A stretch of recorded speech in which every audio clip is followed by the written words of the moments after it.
And really, this is kind of that exciting moment in stories that readers have been waiting for the whole time. So, the protagonist has seemingly come up on an impossible obstacle and they have nothing left. They have no hope, they have no plan, they have no backup, maybe even no tools or weapons.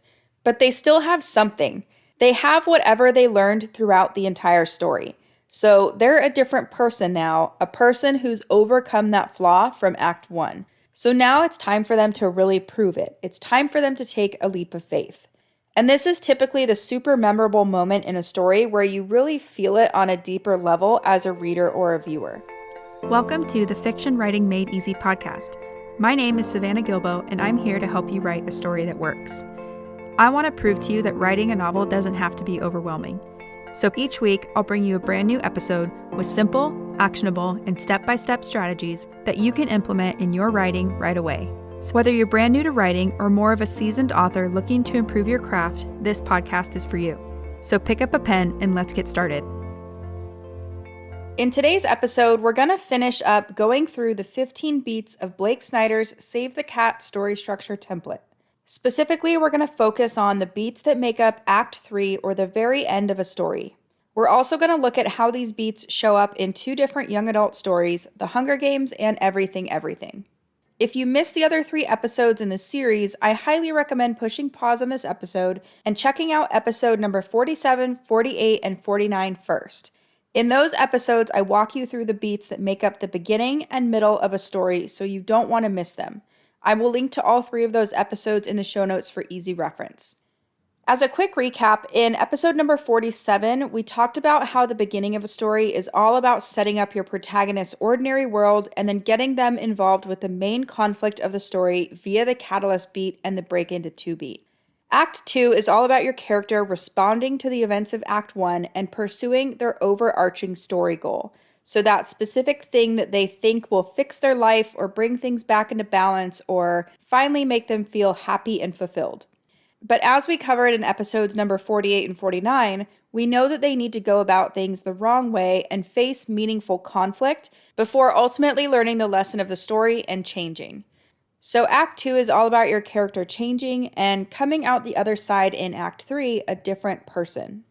And in Act 3, we'll see the protagonist internalize everything they've learned so far and couple it with who they were in the beginning of the story. So it's a sort of synthesis or blending of who they were and what they've learned that results in who they've become going into Act 3. It's all about combining the fun and excitement of the external plot with the knowledge and wisdom and growth of the internal story to give readers the ultimate third act payoff that they've been charging towards since page 1.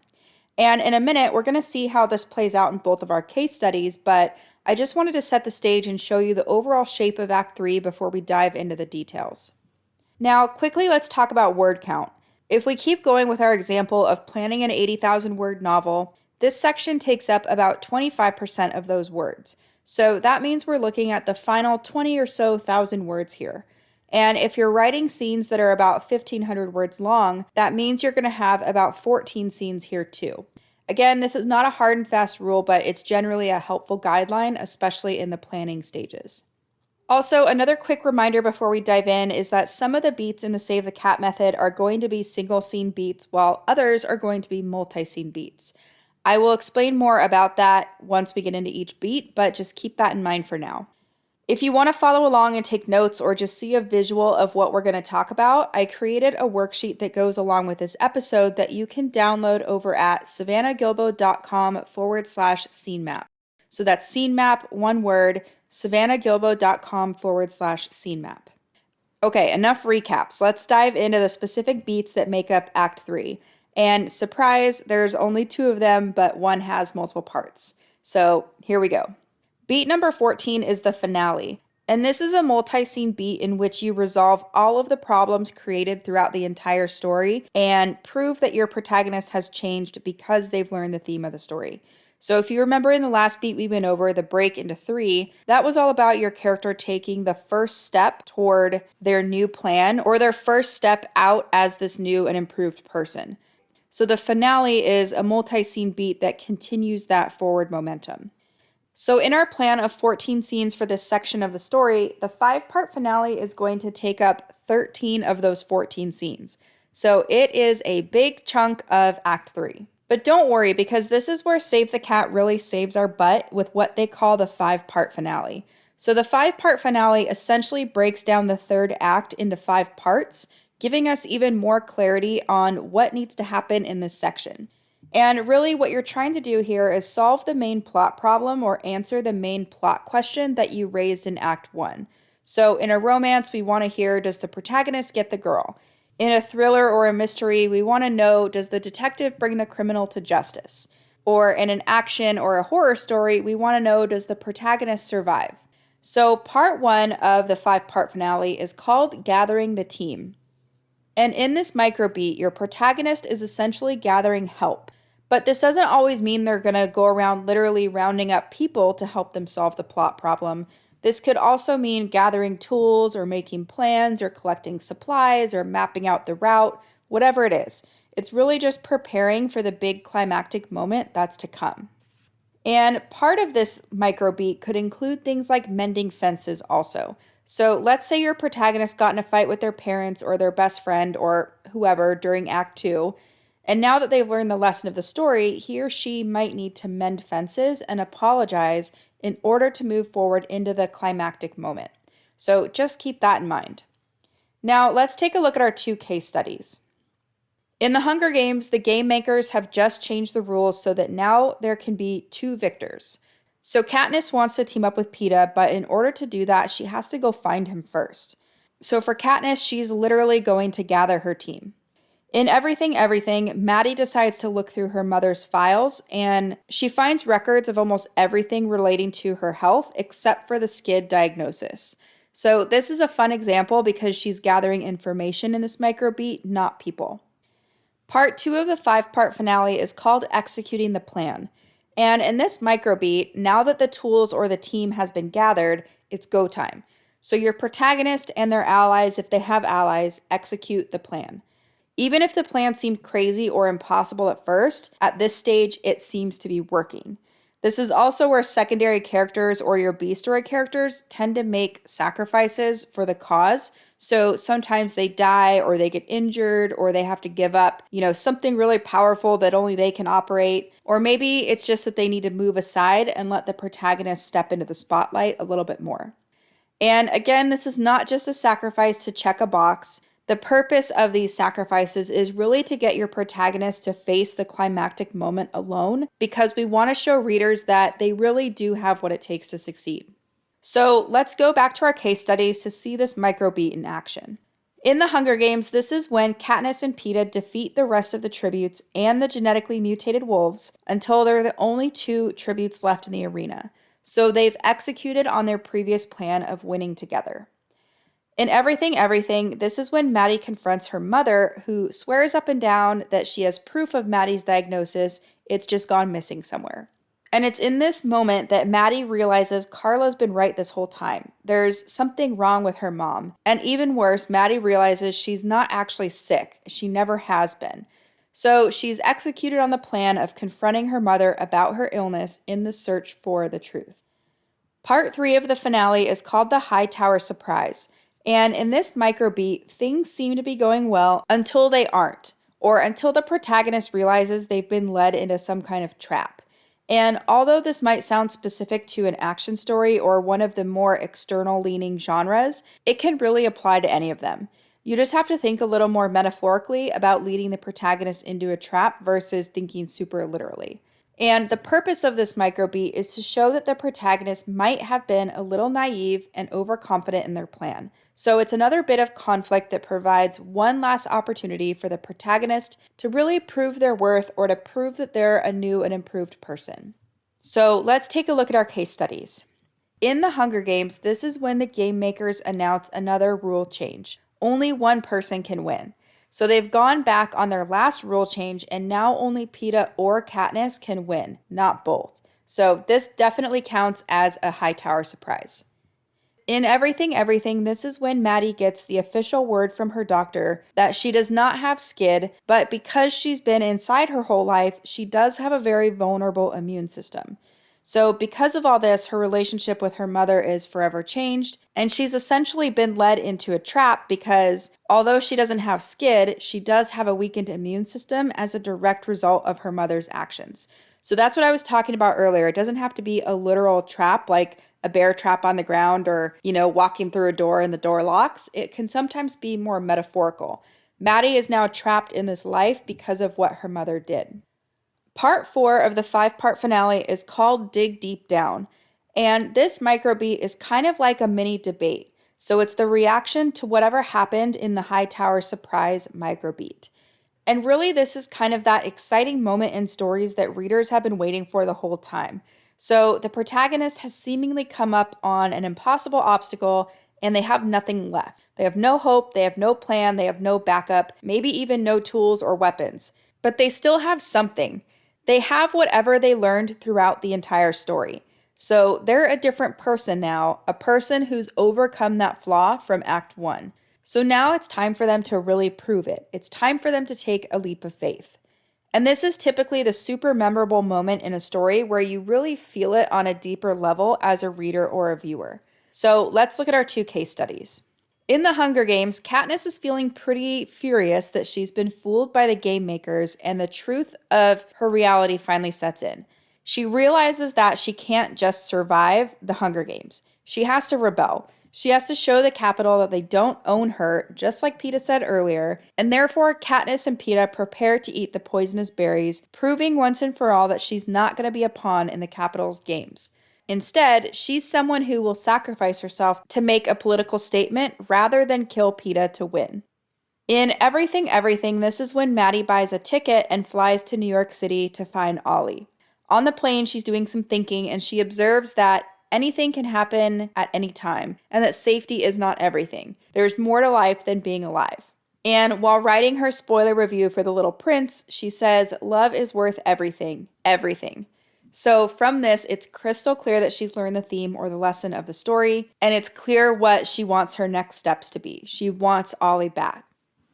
Part 5 of the 5-part finale is called The Execution of the New Plan, and this is a micro beat in which the protagonist actually takes that leap of faith. So they're putting their new bold plan into action, and it works. Their plan works, and readers get that cathartic moment that they've been waiting for since page 1. So you've put your protagonist through the ringer, you've forced them to grow and change, and now they get the ending they deserve after all that hard work. Now you might be wondering, what if I don't want my protagonist to have a happy ending? What if I want them to fail? And really, that's fine too. You just want to make sure that there's a point to their failure. So you want to make sure that there's a lesson to be learned or gleaned from all of this too. Because I think we can all agree that it's better to try and fail than to never try anything at all, right? So in the Hunger Games, this is when Katniss and Peeta start to eat the berries, but the game makers stop them and announce that they're both winners. So they've executed their new plan and it's successful. Shortly after this, they are airlifted out of the arena and left alone to recover before it's time to return home to District 12. In Everything Everything, this is when Maddie texts Ollie and tells him to meet her in a bookstore where there's a gift waiting for him. She hides in one of the aisles and watches him walk through the front door. And right away, she notices that he's not wearing all black anymore, which is kind of a hint that she's influenced him as much as he's influenced her. So it's a pretty cute moment. And that wraps up the 5-part finale. You can probably see why it's one of my favorite parts of the Save the Cat method because it helps you pull your entire story into focus and it really helps you highlight that theme or that lesson that you're trying to express. It's also what's going to help us writers make an impact on readers and leave them with something to think about or something to remember. I'm sure if you think about your favorite story, you can remember the exact feeling I'm talking about. It's why we go back to our favorite stories over and over again and why we like them so much. Now, before we move on to the next beat, one thing you might be wondering is, okay, you said we had 13 scenes across the 5-part finale to play with, so how many scenes go in each microbeat? If you go to savannahgilbo.com/scene map, you can see how I typically break it out across the 5-part finale, but really every story is going to be a little bit different. So, aim for 2 to 3 scenes per each of the microbeats and just know it's not going to be even across each of the 5 parts. So some might have 2 scenes, some might have 3.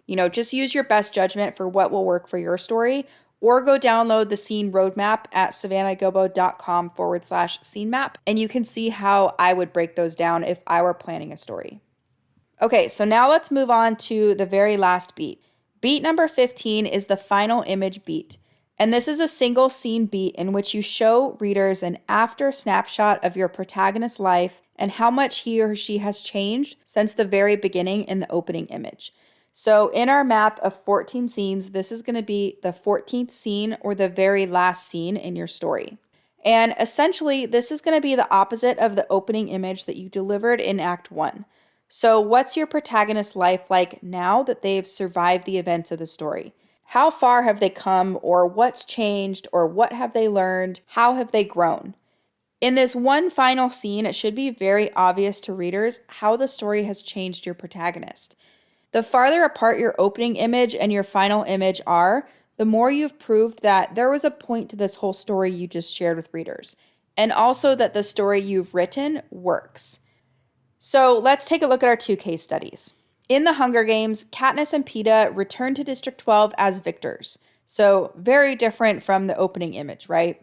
Katniss doesn't know what the future holds for her yet, or if the Capitol will seek revenge, but one thing is super clear. She's not this play-by-the-rules, survival-obsessed girl that she was before. She's changed.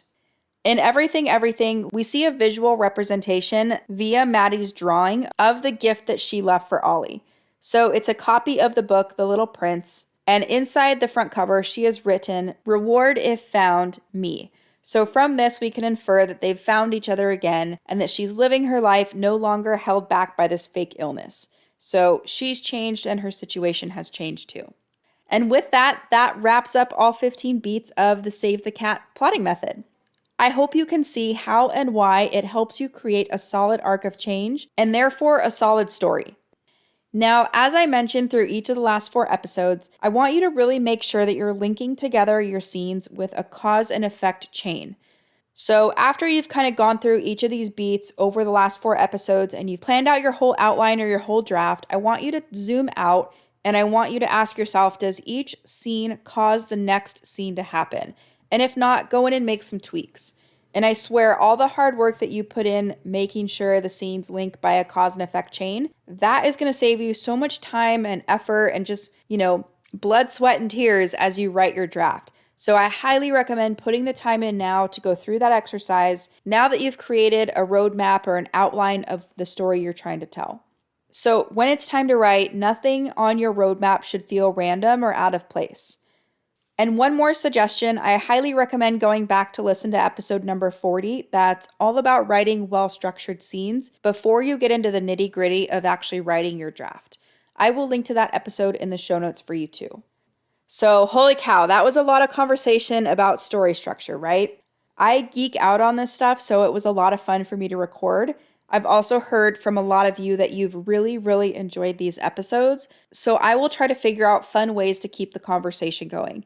Maybe we'll look at some story breakdowns using these 15 beats or something. Who knows? I will figure it out and I will keep you posted. But for now, let's recap the beats we just went over that make up the final section of your novel, Act 3, or the very end of your book. And remember, if you're using the same math that I used as an example, this is going to be about 20,000 words and about 14 scenes. So we're going all the way from the break into 3 to the very end of your draft. Beat number 14 that we went over is the finale, and this is a multi-scene beat in which you resolve all the problems created throughout the entire story and prove that your protagonist has changed because they've learned the theme of the story. So remember, this is a 5-part finale. Part 1 is gathering the team, Part 2 is executing the plan, Part 3 is the Hightower surprise, Part 4 is the dig deep down, and Part 5 is the execution of the new plan. So that's the 5-part finale, beat number 14.